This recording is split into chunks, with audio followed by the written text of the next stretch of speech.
Hello and welcome to the Volleycast. I am your host, Joe Trinzi. On the other line, we got Scott Mooney, John Grossman. Scott and John, how you guys doing? I'm good. Doing good. Good to be back. Good to talk to you. We're going to talk club volleyball today and just some of the different, evolving coronavirus-related, which is everything, news. A couple housekeeping items before we get to that. We got our coaching workshops coming up. I'm calling them coaching workshops from now on and not webinars, because I think it's worth differentiating. What I'm hoping to do with these is not make them just a video that you tune in and watch. John, you've had a chance to be a part of a couple of them. And I think that, we keep them under 20 people. We really try to have them be a conversation. I was kind of just writing this up and talking to somebody. And, I've been fortunate enough to just hang around in a lot of really good gyms. And I was fortunate enough to do that before I got this cool Olympic team sweatshirt. You know what I mean? When I was just a dude coaching volleyball in Delaware. John, I remember this was like 2010 because I was actually talking with Bobby Peterson, the head coach of Northern Iowa, via email. And I remember in 2010, I was just coaching club. John, we were coaching club together. You were coaching high school in Northern Iowa. You and I, they came to play Delaware with like Oregon and Florida State. And they were gracious enough. Well, you were gracious enough to host them for a practice at a better time than they wanted to do. And then they were really cool. They let us sit in there and watch practice. And we were just, okay, this is what we see and that is what we see. And, there's so many awesome people in the volleyball community. And I've just benefited so much from just sort of being in the gym, being around, being in on these conversations, getting to ask a question or two. And that was so formative in my development. And that's really my goal with all of these is to, right now, nobody can be in each other's gyms. You can't even be in your own gym. So clearly there's some conversations that people can benefit from having. But then even as you're going, it's not always easy to make doesn't always work out for you to get in other people's gyms and have the accessibility to some of these coaches. So that's kind of what I want to make it. I want to make it more of a workshop feel where really having a dialogue and going back and forth. So we got Ben Josephson, Benjo, coming on May 3rd. He's head coach at Trinity Western, which Dave Hunt said is for sure the best collegiate program in North America. He's the head coach of their men's team. They are a powerhouse. They've won 5 of the last 9 national championships, probably on their way to their 6th this year in Canada. Their season got cut off a little bit. And, they went 3-0 against Long Beach State, UCLA, and Lewis this year. So it's a powerhouse program. He's talking to us about back row attacking, jump serving, basically some elements of the men's game that may or may not translate to the women's game, because he was one of the assistants for Team Canada women's national team now. That's how I got to know him. So just talking about kind of what transfers there. May 9th, Tom Black, we're talking actually about building a staff that works. Kind of rather than, we're going to go a little bit off court and just talk about putting together a staff. Tom has been he's coached high school, he's coached JUCO, he's coached Division II, he's coached Division I mid-major, he's coached Division I now in the SEC. He's coached a national team, he's been an assistant on a national team, and I've been with him on a few of those. So we're just talking about what has worked and what hasn't, and some best practices. And really that's a workshop right there, because we want people to bring their questions and talk about the challenges that they're going on with the staff. Tom will give his sort of perspective from head coach, and I'm going to bring mine as this sort of person who's been an assistant at a lot of programs. And then May 16th, talking with Brittany Dildine from Wisconsin. I've been sort of really curious about them. I've never really had a significant interaction with anybody from the Wisconsin staff, but I've been watching a lot of them on video and just curious about some of the things that they do, and some of what they do that I really like, and some of what they do that's different. Not that I don't like it, but just different. So I want to just pester her with questions. So that's what I'm doing. You go on scoutvb.com in the shop and you can sign up for them. And also you will note that there is a Monopoly guy with his hands out like he has no money there. Because I know that a lot of our programs have no money right now. Unfortunately, budgets are getting frozen, all that kind of stuff. I get it. Don't let that be a reason that you can't interact with one of these coaches and get in on the conversation if you want to. Just email me, joe.trinzi@gmail.com. Tweet at me @volleycast, making the switch back from @thevolleycast to @volleycast, trying to standardize the social medias. I'm on Instagram for the first time ever. That's what coronavirus has done to me. It's forced me to finally get into Instagram. But I want to throw some more videos up there. Just kind of like a digital whiteboard. I got the fancy iPad Pro now, helping to stimulate our economy. It's got the Apple Pencil. You can kind of draw some stuff up there on the whiteboard. So I'm going to put up some diagrams, some drill diagrams, some suggestion, practice planning, statistics, you know, all that kind of stuff. Maybe I'll draw some stick figures of techniques. I don't know how well that will work, but we'll see. So that's the advertisement. Now, on to the show. Okay, we're talking juniors volleyball. AAU has announced that as of right now, they're going through with their nationals. So one of the big conversations that we've talked about is like, who's going to go first? I think a lot of people have been worried about going first. I think we all knew it wasn't going to be USA Volleyball. They're a little bit maybe more conservative when it comes to this liability, and nothing necessarily wrong with that. I mean, that's generally their approach. We were thinking maybe it'd be professional leagues might open first or something like that. Mm-hmm. Kind of everybody's sort of waiting to see who would be kind of the first to schedule some big events. And apparently, I think there's also a couple other large events that Disney Wide World of Sports is hosting, or at least planning to host out this summer. Okay. Their youth sporting events and other sports. I think cheerleading, as I saw that there's a big competition going on there. I saw that in the Volley Talk thread, by the way. I don't follow cheerleading. Nobody knows. I saw that mentioned in the Volley Talk thread, which has become contentious, to say the least. Everybody has a lot of opinions about this. Okay. I don't know. You guys are not planning on, with your club, you both, Cherry Hill Volleyball Club in Jersey. Right. You're not planning on having any indoor competition with any of your club teams. You talked about that the last time you were on. Basically kind of ended the club season, gave some refunds, and are kind of just looking on to summer, maybe camp, but not tournament competition. Yeah, that's pretty accurate. We actually had a region-wide meeting for GIVA, so the Garden Empire region, for New Jersey and Southern New York the other night. And we actually found out, so you were saying that cheerleading is going on. Well, it's funny, USA Softball, which has their nationals actually in July, has already canceled. So, you know, that's an outdoor sport that's being held, you know, 3 to 4 weeks after USA Volleyball would hold their nationals, and that's already canceled. So, yeah, I think people are still waiting to feel this out. I think, you know, we kind of talked the first time about, hey, is it good to hold out hope, you know, for players, for parents, for coaches, yeah, I think so. And if there's a change, I think you want to be ready, you know. I guess maybe you could walk us through some of those changes you had mentioned in AAU, and maybe John, I could give you some responses on it, because I think they're interesting. You know, I don't know how well they play out in the health and welfare of our children, but I think they are. I think they're interesting too. And to be clear, anybody who's listening, I'm not advocating for anything other than going along with what the health officials, et cetera, say. I've taken this all very seriously. John will note the email that I sent out to some of my friends, John including them, you know, in like February, worried about the effects of all this. I've taken it very seriously. You know, my dad is in, you know, he's over 60 with multiple heart surgery. So he's in a prime, worrisome, you know, demographic. So I take this very seriously. At some point, whether it's this summer, next summer, or 27 years down the road when we crawl out of our silos, we will play volleyball again. And I think that there will be something between actually no volleyball at all and put 10,000 people in a convention center. Mm-hmm. So it feels to me like their target, you know, AAU Nationals is like June 26th, in that ballpark, something around there. Right. It feels a little early to have that many people in the convention center. Now, to some degree, I would imagine that will be left up to federal and national law, whether they're legally allowed to have that many people.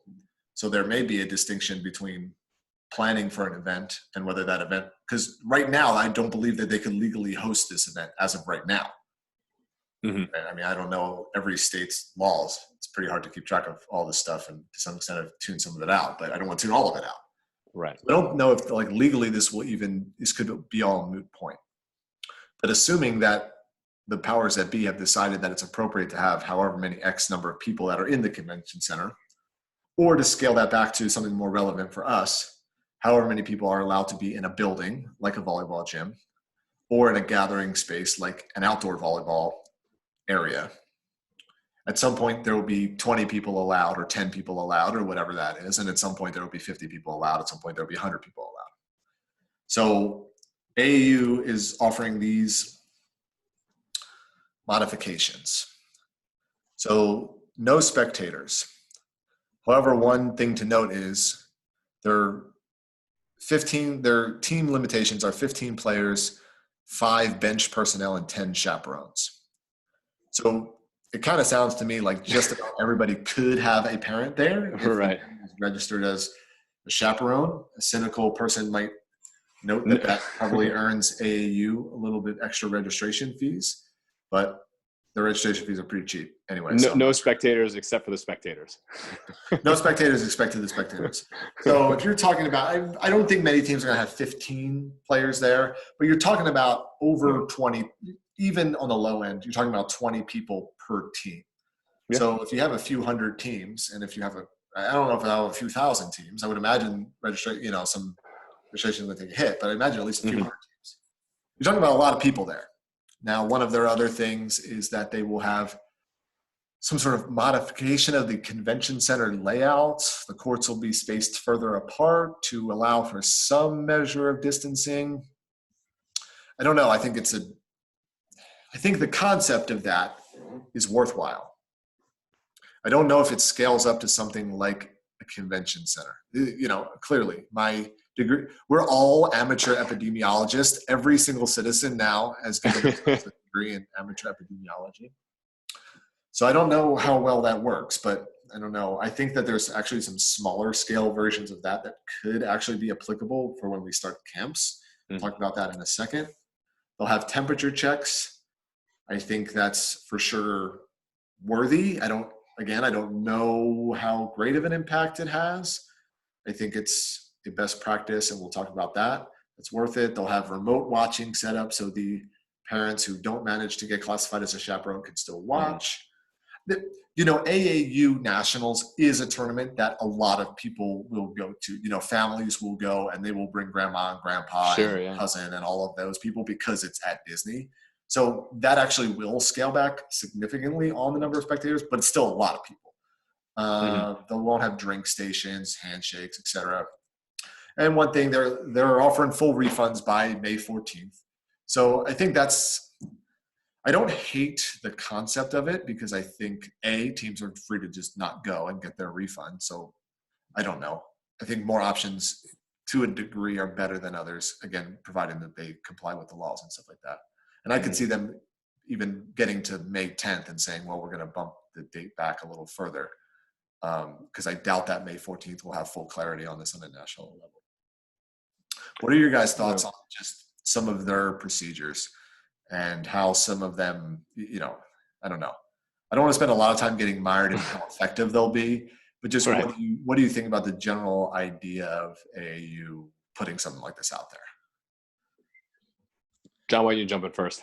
My main concern obviously is with the kids and being healthy, but then coming from the volleyball aspect of it, especially on the East Coast, AAU isn't as big, so a lot of us are using USA as our insurance carrier, and I know USA in a bunch of regions have pulled the insurance for that area to prevent teams from practicing. So, right now it's definitely still too early to practice. And, I think whenever you fly to a tournament, that's going to cost a lot of money for the families. And I would surmise that if we started going to all of our parents right now, asking them to spend $1,000 right now to fly down there, when we're not going to be able to get into the gym till maybe June 1st, for a couple of weeks of practice, I could see that setting up teams for failure going down there. So I think from a product standpoint, hey, how well is my team going to do? What's this going to be like? I think there could be a lot of issues with that.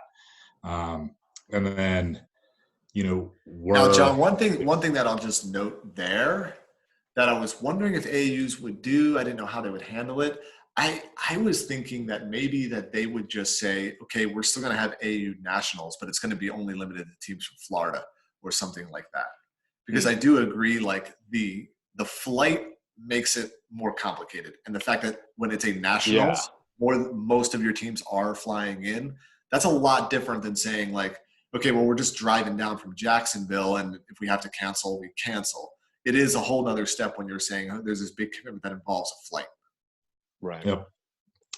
And then the other thing that I would be thinking about as a club director is, if I asked you 2 months ago whether you wouldn't be allowed to go to the grocery store without a mask, you would have been like, yeah, you're crazy. I don't know what you're talking about. And now we're nobody's working except for essential employees. Right. So, with how fluid this is, and with our response on opening back up the country, and the testing's not there, I think from my perspective, this is very ambitious to say, hey, we're going to hold a tournament with a couple thousand teams, and expect people to invest in that. Yeah, I'm with John on that. I think the big thing that I look at, when we talk about the health and welfare of the kids, is that, if you're bringing everyone in, and I think, Joe, we talked about this last time, so you're flying everyone in, and, from all these different areas. So we're the hotbed of this, right? We're New Jersey, New York. So, in terms of the United States, we're the most affected at this point in time. We're going to fly in there. I don't know that they want us coming. I don't know that we want to go down to where maybe something's coming up later and bring it back home either. And then the last thing would be, until we have a good idea about testing and asymptomatic carriers, and this is where we can all jump into our junior epidemiologist, hats on or whatever. Well, Scott, I'll have you know that I read something on the internet. So I did also read something on the internet. Yeah, but the asymptomatic carriers, that's the problem, right? So if you're walking in and maybe you don't have an issue, but maybe the people with you that are chaperoning, maybe you're feeling great. But the bottom line is, my guess is that somebody in that gym will be an asymptomatic carrier, and then you are then bringing that home to your family. Yeah. Or potentially, right? I'm not saying you will or won't, but it has the potential. So, I love the temperature checks. I think that's going to be something that we do probably in the high school season, if we get a high school season in the fall. I think that wearing masks is, man, I don't think it's out of the question that girls are wearing masks in games at some point in time, or at least that we're broaching that subject, sometime in the near future. But it does seem ambitious to have a convention center full of, over, thousands and thousands. No state is it's okay to have thousands of people in one area. No one's there. Yeah, I don't see the upside for a club to participate. I think personally, that, and now we can maybe get into things that we think maybe are more realistic this summer. Mm-hmm. Yeah. I think playing a volleyball match is against the team from down the street is potentially realistic this summer, or late summer, something in that ballpark. I think when you talk, let's skip maybe the political implications of, Sure. like people flying from all over the country and how that will just be handled, because Right. I will say that maybe I feel like that's above my pay grade, and I will hope that, I don't know if it's an ambitious hope, but I will hope that there's somebody at a higher pay grade than me that can make the proper decision there, yay or nay. But I'm saying from my perspective, I think that there will be volleyball that will happen this summer. Mm-hmm. I don't think that volleyball will or should take place in large convention centers with hundreds, if not thousands of people in it. I think we're looking at the scale of two digits, Mm-hmm. maybe a dozen people, maybe at some point a few dozen people. I think that outdoor volleyball is probably what people will be most comfortable in. I don't know. Again, I guess none of us know this, but it feels maybe it's an illusion of safety, but it feels like there's a little bit more potential safety if you set something up like outdoor. And this is where, like, some of what they're talking about with some spacing between the courts is, I think, has some validity. Maybe not in, again, a convention center where there's going to be 1,000 people in it anyway. But if you're talking about right now, I don't know if 4 kids want to go out and play, well, maybe not right now, but I don't know, whatever it is, 3 weeks from now. Group of 4, group of 6 kids want to go out and play doubles volleyball. It doesn't feel like it's that feels like that will be within the sort of like boundaries. I don't even know what to call it, like within the regulations. Yeah, John and I have started to toss around summer stuff a little bit. And I've definitely talked to other coaches in the area, high school coaches and club directors. I think outdoor is going to come first. I think that you can justify setting up a net and saying, hey, these 4 kids are on this court and that's where they stay. And you don't let parents out of the car. You temperature check kids coming out of the car and parents stay in the car and, you go through, maybe you disinfect them on the way in and on the way out. I think that's something that we'd look at pretty early. One thing that we're going to run into is that we're not going to have gym access this summer. I think it's highly unlikely that high schools in the state of New Jersey are going to have access to their gyms.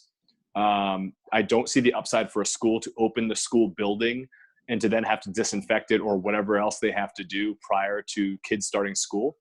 So, normally we start mid-August. I think that's in jeopardy.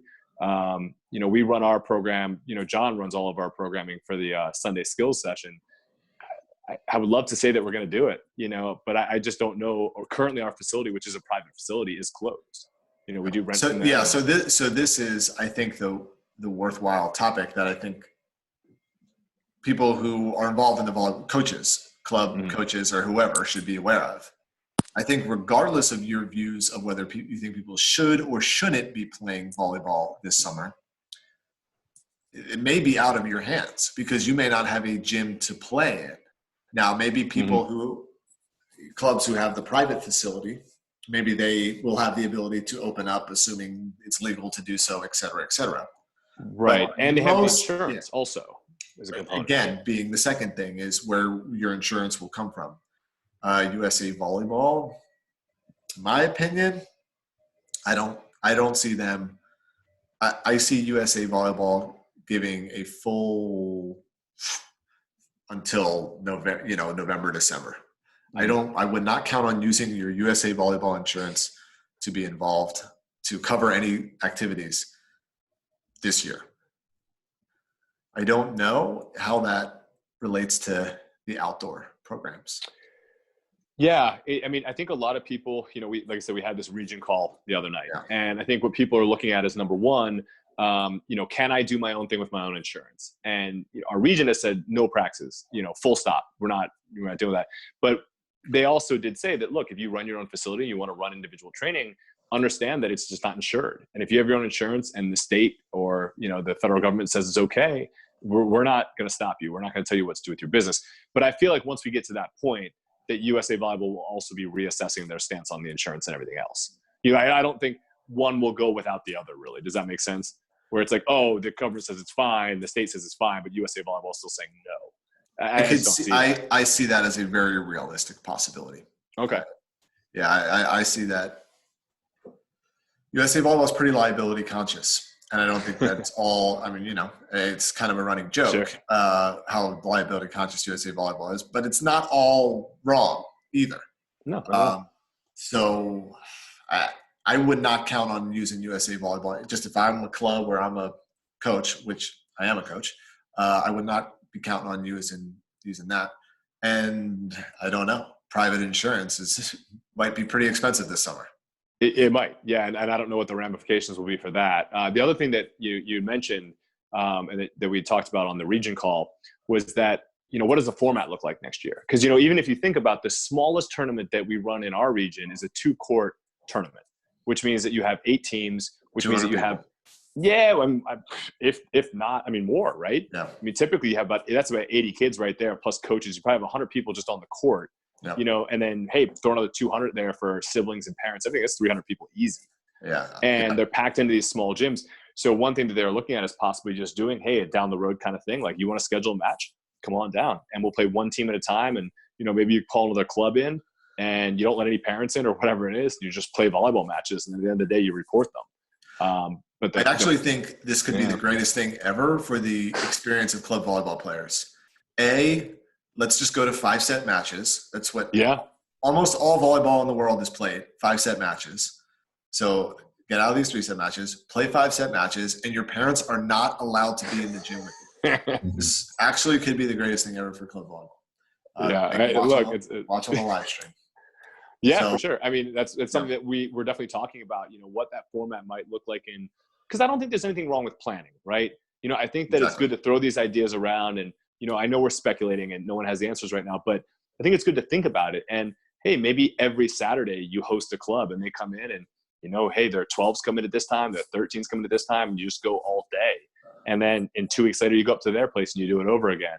But it might be a lot of parents taking naps in the car. I don't know. Yeah. It's going to be, but would you rather do that than go to DC and be in DC the whole weekend and, not be able to go to the tournament there? I don't know. Handling spectators is definitely going to be a very interesting part of this, because the numbers go up by multiples of 3, essentially, if you have spectators. You think 2 parents for every kid, or a sibling and a parent, or grandparents, or whatever it is. Here's my question. How do you go? How viable is a tournament like DC? We're talking about the big, what is it called? What are they? Capitol Hill Classic, yeah. Capitol Hill, yeah. These big multi-day President's Day, or Big South, NEQ, the qualifiers South, in our NEQ, area, yeah, stuff that we think about there, yeah. How viable are some of those if parents cannot come, thus are not being charged admission, thus are not being charged concession stands, et cetera, et cetera? There's club tournaments now where it's $15 for a parent to get the wristband to get in. Oh, that's cheap. What is it now? I thought 15 was a lot. We see 30. 30 at these multi-days for sure. Yeah. 30 for the weekend. Yeah, for the weekend. Yeah. Okay. Yeah. So that's why I was thinking something in the nature of like $15 a day to get in. Oh, for sure. Yeah. So yeah, count up all those people that you just said. 30 for the weekend times 8,000 parents, 5,000, 10,000 parents. You're talking a lot of money. Yeah, it's where the economics get interesting, because, renting obviously these convention centers in these large spaces, but even renting smaller gyms, frankly, we have gyms in the Jiva region that are 2 or 3 courts, but they still live off their concessions. Yep. And they're willing to give the gym for the weekend because they know they'll make a couple $100 on concessions. And I don't know if that's a reality going forward, but how we structure this is really going to, affect the economics of the whole thing. And I think that's something that people are looking at. And I mean, I don't know how. I would love to see what it feels like to have an empty gym and you play a tournament and you kind of salute the other team and then you go home. I don't know. You don't. I think that high school sports will be the barometer for that. Definitely talking about it by the winter time, because a typical high school volleyball match, well, maybe not a typical high school volleyball match, but a high school volleyball match that a few people in the area care about, you might have 500 people. You can have 500 people in the gym. That wouldn't be uncommon. And if high school football has a season, at Charter School of Wilmington, there was 12 people in the stands, but at some high schools, a lot of people out there. So I think that will change how people feel one way or the other, because if high school doesn't allow fans to go to the games, I don't know. Could you see girls playing in masks? John, I want to ask you this question first. Could you see that? I definitely could see it, and I can also see the players telling me that they have asthma and are about to fall over and die from not being able to breathe. Absolutely. 100%. I don't see volleyball being played with masks on. To me, that is no. You could have really nice team bandanas with the logos, and you could really get into it. There's a business opportunity, right? To me, if you're talking about playing with the mask on, that feels like security theater to me, because your sweat's going to be on the ball, you're breathing, you're going to be all over the ball. Like if you're having a kid participate in the game, I think you're having them participate under the assumption that they're not a danger to themselves or others. What I'm saying? Of course. So I would just rather not. I would say don't play at that point. Again, I mean, I'm playing amateur epidemiologist. Yeah, sure. I don't know. I could see golfing with a mask on, maybe, but I don't know. I think I guess you adapt to anything, but it feels like it'd be kind of tough. I mean, it affects your breathing. I think a mask that is going to offer some sort of protection by nature is going to also inhibit your breathing pretty well. Yeah. So I think it's something that we might see. I think college stuff would be a lot easier to open that up earlier before high school, because they have a training staff and a doctor or a trainer that's going to be able to be there.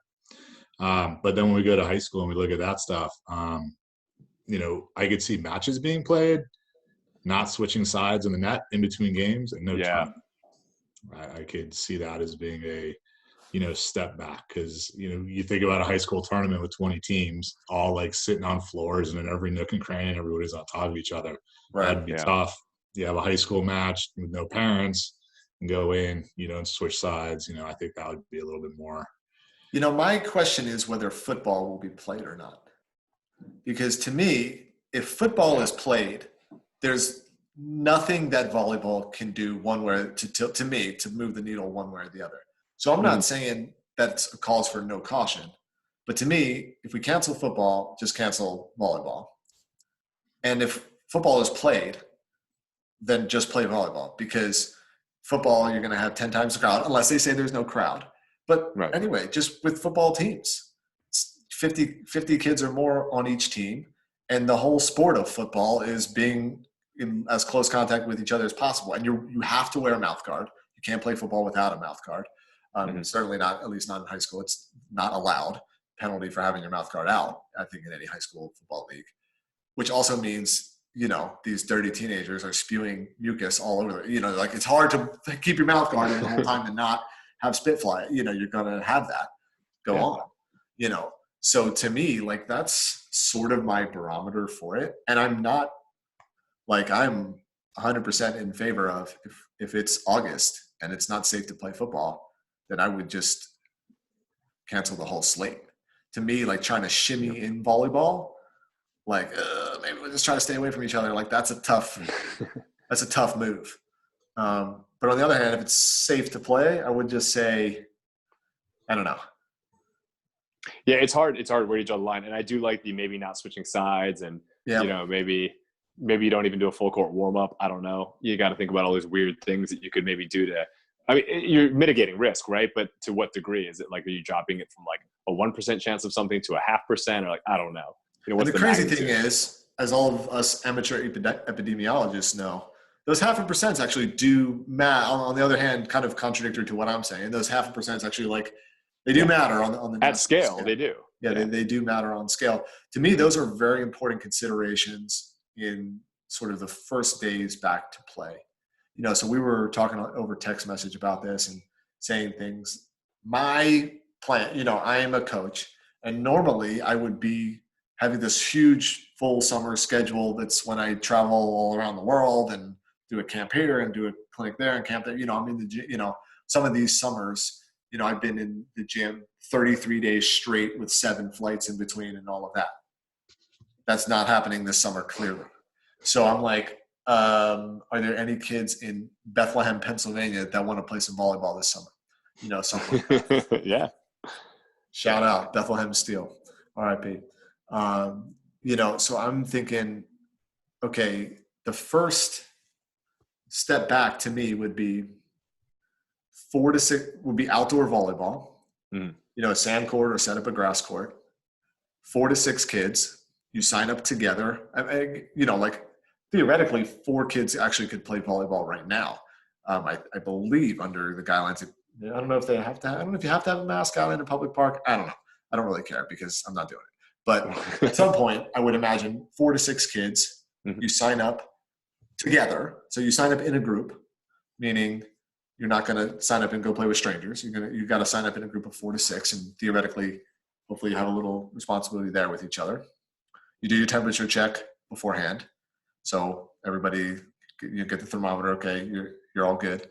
And you bring your own volleyball. So you're not using my volleyball. You bring your own volleyball. And I think I would wear a mask as the coach, and I would maintain some distance as the coach. And they would stay on their court. And if there was another group of 4 to 6 that wanted to play, and I felt that we could appropriately space the court so that the balls are not going to roll on each other's courts, hopefully within, and they bring their own volleyball and they kind of stay in their separate pod. To me, that feels like the best. To me, that actually, I would arguably, like, right now, that's probably more manageable than just your normal trip to the supermarket. Sure. But that's what it should be. That's probably what it should be. Like, we don't want the sports to add overburn them. But that's what I'm thinking about right now. It's like that's the first like toe in the water, assuming like this is all cleared by the powers. Yeah, I think we agree. I mean, I think that's what we're looking at for our summer. We think the outdoor program, there's a pretty good chance that we'll try to get that off the ground. Anything can change. A month from now, we might be saying that's ridiculous, and I can't believe I said that. But I think that's the first step is if we get the outdoor program going, just get kids back playing volleyball. Because, as we talked about in our other podcast, is training them at home over the interwebs is not that easy. Yeah. So, it's been difficult. A couple failed opportunities, but. John, tell me about my camp setup there and why it's wrong. I don't think it's wrong. I think what you're going to see is something along those lines. When we run our doubles program, we'll have 15 to 20 nets. In the past, we tried to keep them pretty close together, so it was easier to see what was going on. That will spread them out. In the past, we would do a lot of intermixing. We would rank players, play queen, and then do some ladder stuff. I don't see that happening. I see it more being like, okay, this is your crew over here. This is your crew over here. Yeah. When we run it, we usually have about half our kids are our club kids, so they know each other. But then half of them would be from other clubs or coming in from another area. So, a big mix like that would be really tough. It would be just sitting down and trying to think about what you're going to do and how you're going to do it. In terms of the mixing part, I think that's one of the things that we see with the doubles program and that they like is, hey, I'm an 8th grader and I'm playing against some juniors because I'm good at volleyball. Yeah. This is fun. But it's going to be hard to allow that to happen organically when you have to keep people, onto a court and segregated a little bit. Do you guys think that there will be, my guess is no, or should be some guidelines about camps, something to the effect of kids shouldn't go to a summer camp and play with kids from another school? Because are there worries that North High School is going to, go play in a high school camp against South, with kids from South High School, and then the epidemic will spread from North High School to South High School or something, should there be any worries? Again, I guess, what do we know about this kind of stuff? But would that be a club's or like a summer camp responsibility? Do we have a responsibility to do stuff like that? See, I think at the end of the day, the governor, whoever is kind of running the show, either locally, or federally or whatever, is going to lay that out for us. At the end of the day, we'll just do whatever Donald Trump says. Yeah, that might be it. But, our governor, I just can't see us having the gym space. That's the biggest thing I always come back to is like, are you physically allowed to be in the gym with X amount of people? I mean, could you run a practice we have a huge gym, right? Like at Cherry Hill East, my high school. No. It's a massive gym. We could easily run a practice with 12 kids where they barely even see each other. Like you could do that and be pretty effective with it, where maybe, hey, you're in groups of 3 and there's only 3 people you interact with the whole time. But a lot of schools don't have that. Then you're maybe doing shift work for practices. I don't see a camp format where you're running stations of 20 kids. There's 4 stations and they're running around and then they're eating lunch together. It's just, no, I don't think that's going to happen this summer. And then, one thing you had mentioned over text was, what's the parents' comfort level? And that's all over the map. We had 2 girls that chose not to go to Baltimore for NEQ 18s. That was the first weekend of March before things got shut down. So we had two kids whose parents decided not to go down for that. In retrospect, that might have been the right idea, right? That was the same weekend Aaron and I were planning on going to the DC area to visit friends that we hadn't seen in a while, and we decided not to go. Reasons, right. So 2 parents cut off then, and then, what would that look like in the summer? Now we also have parents being like, hey man, when are we back in the gym? So it's a really broad spectrum. I mean, there are some that are just like, I'm not leaving my house forever. And there are some that are like, why aren't we playing yesterday? And I think that parents will drive part of this too. Look, if we say, hey guys, we're going to do an outdoor program, here are the rules. It's only going to be our club. Maybe we say no outside people, just our club members this year, whatever. I mean, that will shrink it by half, which is not great. But maybe that's the rule. And then we might see 70% of our parents be like, no way, you guys are out of your mind. Now, we might see 100% of the people sign up because everyone's sick of being inside. I don't know. And I don't really have a good feel for it. I think we're only hearing the extremes right now. I'd be curious to know a club-wide basis, what the people in the middle think. The silent majority where they're silent at. majority. Yeah. I think that there will be an extent to that I think it happened faster, that things tightened faster than people thought. I think for some people it may loosen that too. I'm not saying it should, but I think for some people it may. I can tell you, my wife went to the store a few days ago. That was the first time it was, I think, 7 weeks not since she had been out of the house. We go on like walks around her neighborhood every day a couple of times. Mm-hmm. But, John, my long history of dabbling as an urban prepper, AKA cook a lot. So I have a well-stocked pantry at all times. And I made a couple runs out to the store, but my wife, hadn't. And she was like very nervous to go out. Just the idea, like she had not been within 6 feet of another person besides me and our daughter in 8 weeks. Like she had not been that close. She hadn't been to the grocery store, and she was real nervous. And then when she got back, she's got a mask on, she's got all that kind of stuff, which is good, really good. And then she got back and she's like, okay, I'm a little less nervous now. Not that she's like eager to run out and like go to the store every day or anything by any of that means. But I do think that like right or wrong, like there will be some people who will be like nervous to dip their toe in it, and then they will be chafing at why it can't just be business as normal. So that's going to be I think that's going to put some club coach or just coaches in general, whoever's coaching summer camps or anything like that, I think it's going to put some people in a tough spot because, you're going to say things like parents have to stay in the car. And then what do you do when the dad walks right up to the court and hands his daughter the water bottle and says, ain't nothing to worry about. It's the same as the flu. You kick that kid out. Do you risk alienating a relationship? Maybe not. Yeah. But I think for some coaches, like Scott, what you said was, it's important to have a plan. So I think that if you're planning on coaching some volleyball this summer, I think you should think about some of these things. And maybe only 2 out of 5 of them will actually be implemented. But I think it's really worth thinking about this, or otherwise you're kind of setting yourself up for a tough spot. Yeah, I'd say think it through. I would say survey your parents ahead of time. I think that that's something that we'll do prior to maybe opening our summer programs for any kind of enrollment or payment. Survey your parents and be very clear about the expectations and the consequences. Yes. I think what you said, don't put yourself in a situation where there's exposure to, you said it might not be the end of the world, but it might ruin a relationship with a family that's been in your program a long time. And, the other thing too is just being sensitive to what everyone else might think, right? Yep. I don't know what your comfort level is. Like you said, your wife, not very comfortable going out. So if she's there and someone walks up to her daughter on a court and, is handing water bottles to the kid she's standing 2 feet from, I could see some little fireworks. It's going to be a really awkward fight because one person will be ready to engage and the other person's rolling up the window. The other person will be maintaining a 6 foot distance. So it's going to be like really hard to moving actually backwards. have that fight. Yeah. I don't know. It'll be the ultimate hold me back fight.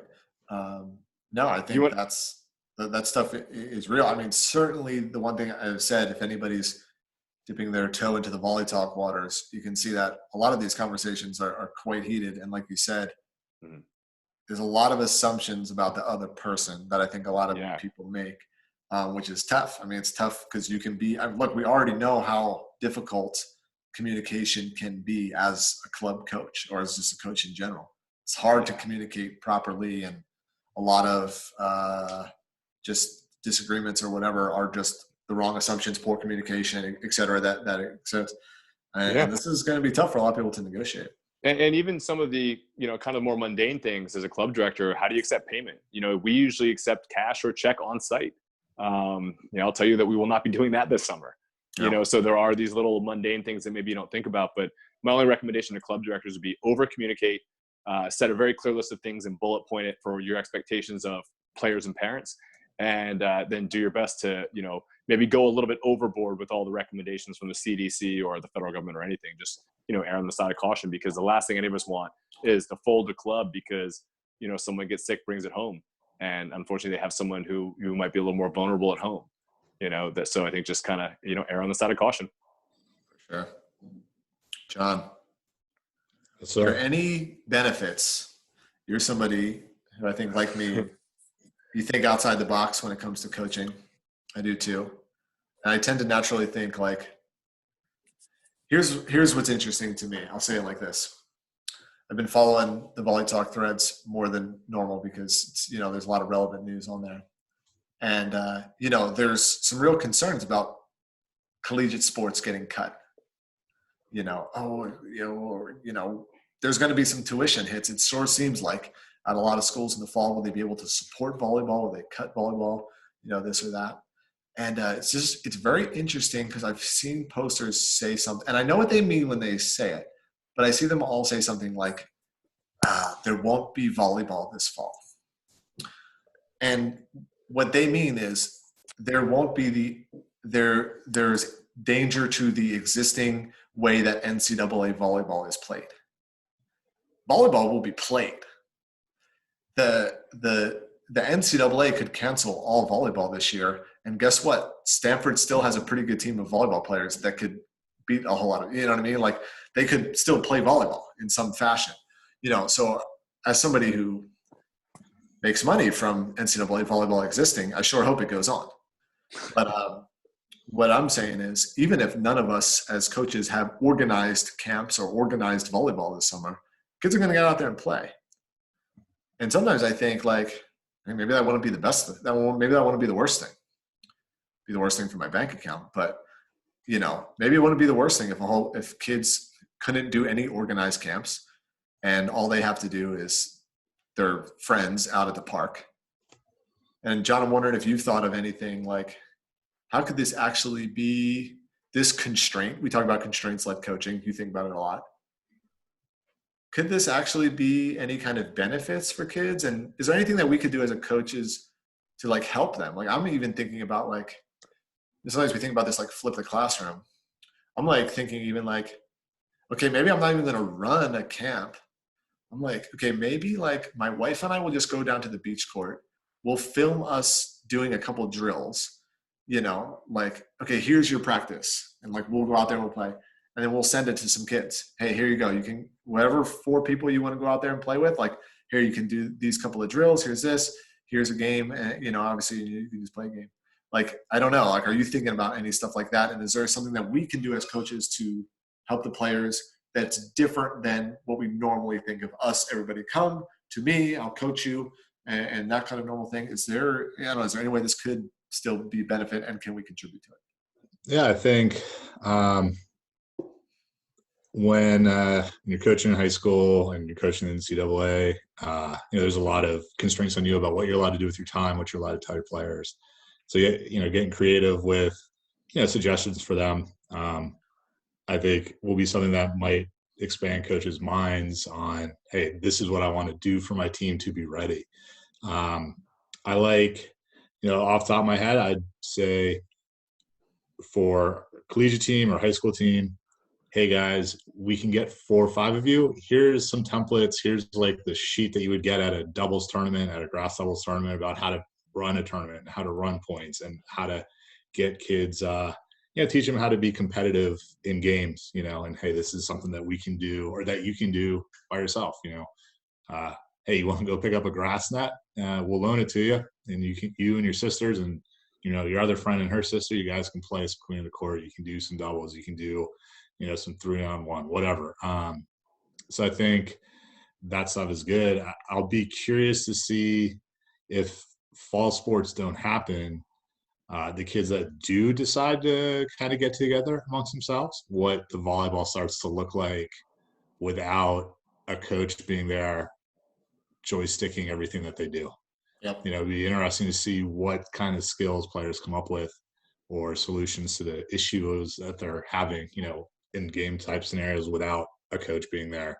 Oh, in this situation, you got to do this or that, allowing some more free play, some open play. And I think you'll also see who's serious about playing volleyball and whose parents are cracking the whip because they're living vicariously through their 14-year-old daughter. The reality is youth sports are a massive industry, and not all of that industry is serving the kids. So all of us are partially employed by the youth sports industry. So of course we're biased, but I think that the three of us do try to serve our kids, you know, in the various capacities, and I try to serve adults as well, you know, in that. And I think that that's one thing that we should all be conscious of going forward. Everybody who's involved in coaching, especially involved in coaching youth sports, is make sure that if you're running a camp, it's because you think it's helping the kids that are involved in the camp and not just for you. And if you're going to open a tournament up, make sure it's in the best interest of the kids. And hey, we're not all going to always agree on what is in the best interest of the kids. Okay, clearly. Mm-hmm. Sure. Things are not fact. There is some opinion involved there.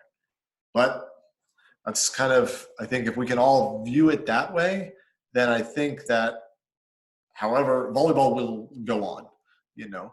You could talk to Serbians who were playing volleyball while bombs were being dropped on Belgrade, and they knew when they had to stay in the house and knew when they could come out and pepper, you know, whatever like that. You know, volleyball will go on in some manner, and I think it's our job as coaches to support it, not and understand it's not going to always be under our control.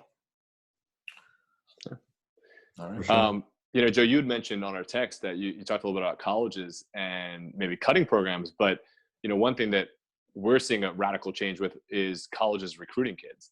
And I know you had mentioned that in the text, and that, you know, you say, what can you do for your kids now? And look, I've dabbled with a couple of club players about trying to teach, like, oh, your transition footwork, you sent me a video, it's not right, do this. And I will tell you, it's really hard without videotaping and actually sending them a video back. It is impossible. I've gotten the craziest things back on video where I'm like, no, just take this step instead. And then all of a sudden they're running in circles and you're like, I don't even know what happened. So I think that part, the technical stuff's super hard, but the recruiting is something you can dig in with your kids. And I think it's going to put a lot of pressure on college assistant coaches and their film work. You know, I think film study on these recruits is going to become very, very vital because, you know, if they're looking at if it's a Division III school, they might have missed out the senior class, didn't get to see them at Northeast Qualifier somewhere. If they're a Division I coach or a Division II, they might not see him till next winter. It's possible. I'm not saying it's probable, but it's possible, especially because the high school season, as we know, is not big for recruiting because colleges are playing.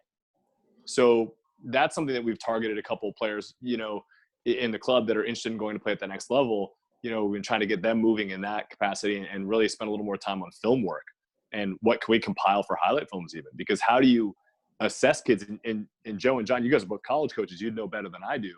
How do you assess kids? What do you even want to see on film that would make you pull a trigger without stepping in a gym and seeing a kid live? I would look for a kid who can dunk a basketball and pops balls when she hits it. That'll work. Yeah, jumping high and hitting hard. Yeah, I think that there's actually going to be plenty of players who are serious about playing in college who are just going to decide to be held back a year. Oh, wow. Okay. I think some degree, I think to some extent that will happen in volleyball. And I think that in some other sports like basketball and football, where there's higher stakes for college recruiting, I think we'll see that even more. Yeah. But now when I say some players, I don't know. I mean, dozens. Sure. I don't even know if that's hundreds. But, yeah. I mean, there's not that many kids who get Division I scholarships every year. You know, it's 1,000. Whatever it is, 1,000, you know, however, maybe even a little bit less than that get Division I scholarships. So if you're talking about, I think that there's going to be some kids who do that. And of course, there's going to be some kids that are hoping to get a Division I scholarship. And the fact that, like, a lot of these kids, you know, I did a session with some, you know, club team, you know, I'm doing a little bit of that right now. And, you know, a lot of high schools have, like, canceled finals. You know, I'm not sure how much some of these kids are getting out of this spring semester anyway, and could, you know, that kind of stuff. And I don't know, like for me, I have a June birthday, so I didn't turn 18 until, you know, I was, you know, a month away from college. My wife didn't turn 18 until September of college, so she's one of those players that like could play a year down in club. Could play down, yeah. You know, if that was my kid, I don't know if I'd hold him back because there's some social issues there, but I would think about it. I mean, if they were a sophomore, or especially if they were a junior, I think about repeating junior year. You know, I think we might see that a little bit. Again, it's not going to be a ton of kids, but in club volleyball, especially at the higher level, you're not coaching the 90% anyway. You're coaching the top 5 or 10% of kids, you know, maybe even top 2% of kids anyway. Right. So I think that's something that is going to be impactful. I also wonder if like JUCO programs are going to get a big boost because a bunch of kids who we're hoping for the scholarship offers that didn't quite come or different like that. I'm wondering if some of those kids might go JUCO. And if I'm a college program, that's what I'm thinking too. I'm thinking I'd rather take a JUCO kid that I can watch some level of college volleyball match, rather than, and if that's based on the, something like that. I'm thinking about that because I think that like the scholarship programs are going to be hit with some transfers. There's just going to be some more uncertainty that's a reality of the Division I world anyway.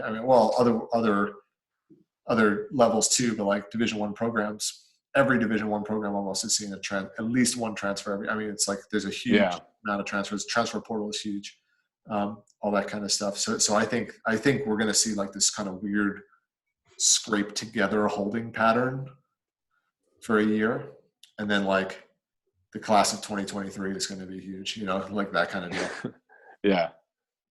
Yeah, maybe just hang on to a couple scholarships and just not, don't overextend yourself. Wait, be patient. Yeah. John, the Arcadia team. What's the program outlook for the fall? So that's a small private. It's private, right? Yep. You coach at a private D3 school. What's the program outlook for the fall? Is there any chance that you don't have a volleyball program? I haven't heard anything about that. I know the head coach was furloughed. He was a full-time employee. I think he's getting furloughed May 1st. I know they're trying to save some money. Our athletic director was very big on, we were practicing after we sent kids home. So one of the things with our school is it's small. A lot of kids live off campus, and it's kind of like a commuter college. It's not, but a lot of kids commute in. So they had gone to at-home learning, but we were having our spring practices. And that, then we had it for a week, and then it was canceled with the NCAA coming in and saying, hey, everything is going to be done. So the AD pushes sports hard. We would like to think all of our ADs do. But he really, he's gung-ho. All of our programs are on the rise. We're all doing better and better every year. I haven't heard anything about not having it yet. And I think one of the big things, even with going back to USA Nationals, a month and a half, 2 months from now is still way too far out to predict anything. Sure. So I'm being cautiously optimistic and thinking that there's a non-zero chance that there's less than 10 coronavirus deaths a day by June, and there's no coronavirus deaths in July. Like there's a non-zero chance. I think there's a low chance of that, but there's a non-zero chance of that. I am surprised how many people, it seems like, are in a rush to cancel. And I would think that a private Division III school is going to do everything they can to keep their sports programs, because their sports programs, make money. Yeah, they drive revenue. Absolutely. Tuition, and I think, hey, maybe there's a chance that you might not be able to play some of the non-conference matches, and you're not doing anything where you stay in a hotel, or you might have some budget cutbacks, but you can run a Division III volleyball program on a low budget. We do. Yeah, you know all about it. Hey, so and especially actually that's one area where I think schools in like the Northeast have a bit of an advantage. I went to the mighty Stevens Institute of Technology near New York City.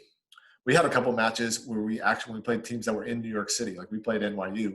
We took the subway. We didn't even take any form of, that was a cheap thing. Hey, here's $5 for subway fare. See you at the match. You know what I mean? Like you can, and that's sort of what I mean is like, if I'm, my friends in the Big Ten, you're better hoping that Big Ten football goes off, because everybody loves your program, but that charter jet is expensive.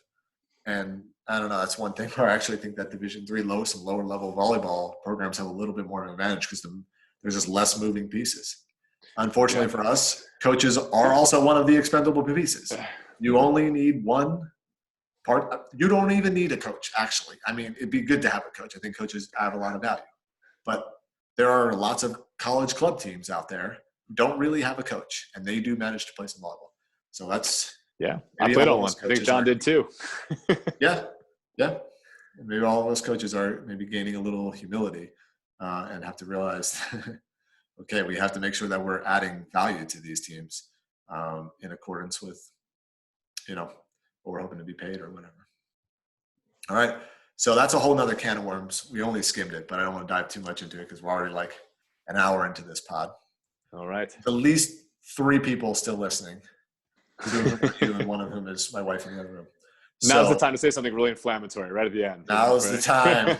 Now we enter the political phase of this. No. Yeah, exactly. We do not enter that. We exit that. And we'll wrap it up here. Thanks, everybody who is still listening, the 3 people who are still listening. You can check out the new Instagram at Volleycast. I'm actually trying to put up some pretty cool videos there. Scott saw the first one I put up. He said it was cool. It's good stuff. Absolutely. At Volleycast on the Instagram, on the Twitter. Check out the YouTube videos if you want. Check out the premium webinars. ScoutVB.com. You don't need to say the whole thing. Check it out. John and Scott, thanks for joining me. Everyone else, thanks for listening. As always.